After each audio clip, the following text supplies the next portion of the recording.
డ్వాక్రా మహిళా సంఘాల నుంచి భారత సైనికుల సహాయ నిధి పేరిట వసూళ్లపై అనుమానాలు మెప్మా వ్యవస్థలో అవకతవకలపై విచారణ చేపట్టాలని బీజేపీ నాయకులు కోకిలిగడ గంగరాజు జిల్లా కలెక్టర్ను కోరారు.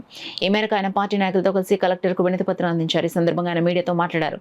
కార్యక్రమంలో బీజేపీ నాయకులు మేడ విజయలక్ష్మి, సంగాని సత్యం, మేడ పరమేశ్వరరావు తదితరులు ఉన్నారు.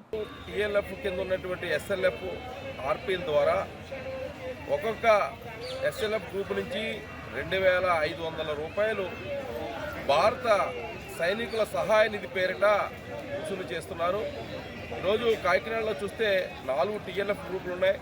ఒక్కొక్క టీఎల్ఎఫ్ గ్రూప్కి సంబంధించి సుమారుగా 70 నుంచి 75 ఎస్ఎల్ఎఫ్ గ్రూపులు ఉంటాయి. అంటే 4 టీఎల్ఎఫ్ గ్రూపుల నుంచి మనం చూస్తే సుమారుగా 300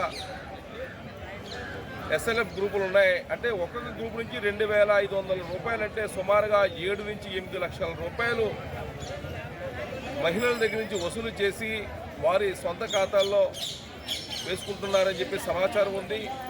అందుకని ఈరోజు కలెక్టర్ గారికి ఇచ్చి నిజ నిర్ధారణ తేల్చమని చెప్పేసి కలెక్టర్ గారికి అర్జీ ఇవ్వడం జరిగింది. ఒకవేళ వారు నిజంగా భారత సైనికుల సహాయ నిధికి డబ్బులు పంపించినట్టయితే వారికి భారతీయ జనతా పార్టీ తరఫున ఘన సన్మానం చేస్తాం. లేదా వారు వ్యక్తిగతంగా దాన్ని దుర్వినియోగం చేస్తే వారిని కఠినంగా శిక్షించాలని చెప్పేసి కలెక్టర్ గారికి ఈరోజు అర్జీ ఇవ్వడం జరిగింది. అలానే మెప్మా నుంచి వచ్చేటువంటి అనేక నిధులు ఉల్లాస్ అనే కార్యక్రమం ద్వారా, లేదంటే చదువురాని పేదలకు ట్రైనింగ్ క్యాంపులు పెట్టి వారికి సంతకాలు అవి నేర్పేటువంటి ఏదైతే పథకం ఉందో దానిలో కూడా అవకతవకలు జరిగాయని మాకు సమాచారం ఉంది. దాన్ని కూడా నిగ్గు తేల్చమని చెప్పేసి కలెక్టర్ గారికి ఈరోజు అర్జీ ఇవ్వడం జరిగింది.